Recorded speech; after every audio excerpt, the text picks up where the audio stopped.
बेंगलोरको ठाउँमा हप्ता दिन काम गरेपछि बल्ल एक दिन मात्र छुट्टी मिल्छ। त्यही एक दिन हुने छुट्टी पनि आज मेरो पुलिस स्टेसनमै गयो।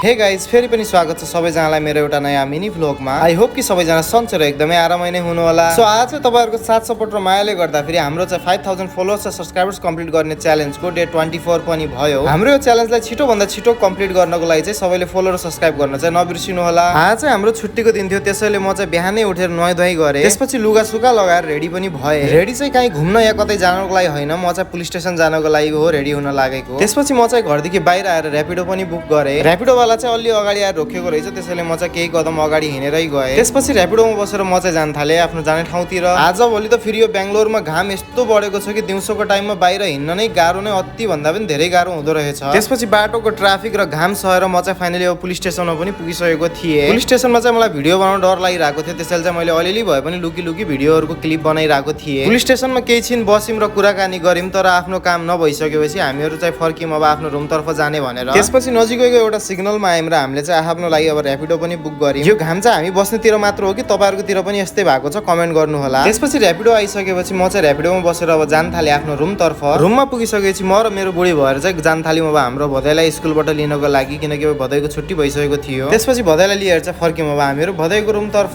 भदैको रुममा पुग्ने बित्तिकै मेरो बुढीले चाहिँ मेरो थ्रेडिङ गरिदिन्छु भन्न थाल्यो। त्यसपछि मेरो बुढीले मेरो थ्रेडिङ पनि गरिदिन्। अब चाहिँ बेलुका भइसकेको थियो र हामीलाई झ्याउ लागेको हुनाले हामीले चाहिँ एकछिन पल्ट्यौँ र रेस्ट गर्यौँ। त्यसपछि बुढी र म भएर चाहिँ जान थाल्यौँ अब दोकानतिर केही सामानहरू ल्याउनको लागि, घरको लागि। फर्स्टमा चाहिँ हामीहरू आयौँ मासुको दोकानमा र किन्यौँ मासु हामीले। त्यहाँदेखि मासुहरू ल्याएर चाहिँ हामीहरू फर्क्यौँ अब आफ्नो रुमतर्फ। घर पुग्ने बित्तिकै चाहिँ बुढीले अब खाना पनि बनाउन स्टार्ट गर्न थालिन्। सो आजको हाम्रो छुट्टीको दिन चाहिँ यस्तै गरी नै कट्यो। बेंगलोरको ठाउँमा हामीले डेली लाइफमा के कस्तो गर्छौँ भनेर हेर्नको लागि चाहिँ हामीलाई फलो र सब्सक्राइब गर्न नबिर्सिनु होला। हस्त भाइ, जय नेपाल।